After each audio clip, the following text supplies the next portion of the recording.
It's great to welcome Bradley Bowman back to DW. He's with the Centre on Military and Political Power at the Foundation for Defence of Democracies. Hi there. Now, Donald Trump seems very invested in what's happening in Iran. Why do you think that is? I think President Trump is vested in the developments in Iran because he understands that America has important interests there.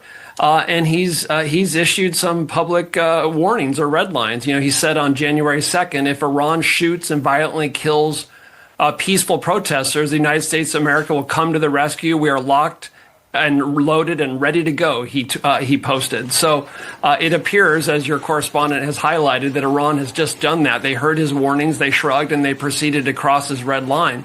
So now we have the regime blocking internet access, trying to make it more difficult for the Iranian people to communicate with one another, and of course trying to hide what the regime is doing to the Iran people, and that is killing them. So, you know, I think coming off the 12-day war where the U.S. conducted successful military operations against Iran and the success of the operation in Venezuela, President Trump will not hesitate to use military force in Iran if he thinks it's in his and America's national security interests.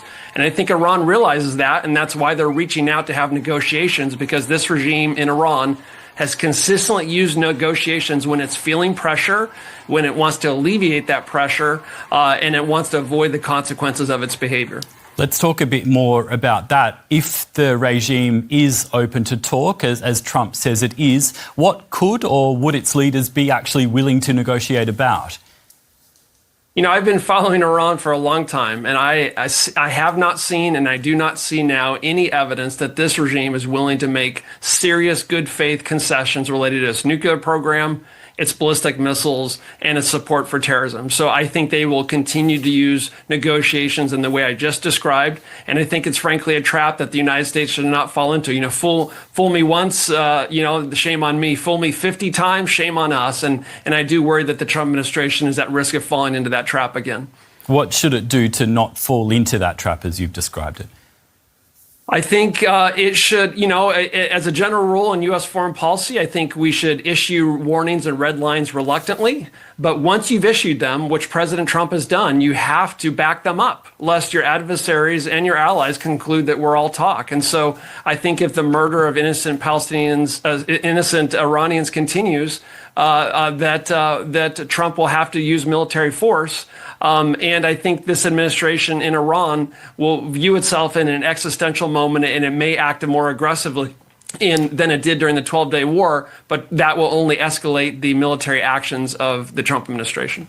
Let's open this up and look at the wider context. We've seen military action in Venezuela, threats against Greenland, now a possible military intervention in Iran. How would you categorise or describe this last week and a half of Donald Trump's second term?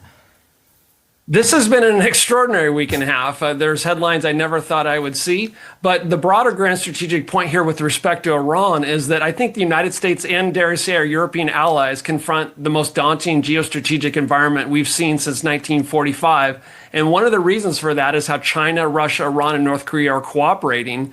And Tehran is the weakest member of that axis of aggressors, but they've been punching above their weight, helping to support Putin's aggression in Ukraine, fueling Beijing's massive military modernization expansion effort, and supporting terrorism in the Middle East. I mean, let's remember that the Russian drone incursions of NATO airspace are thanks at least indirectly to the support of Putin they've received from Iran.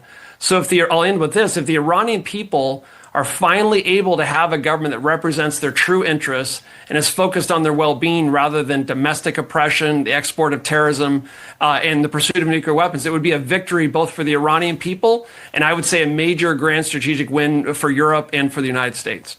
Thanks a lot for that, Bradley. That's Bradley Bowman with the Foundation for Defence of Democracies. Thank you.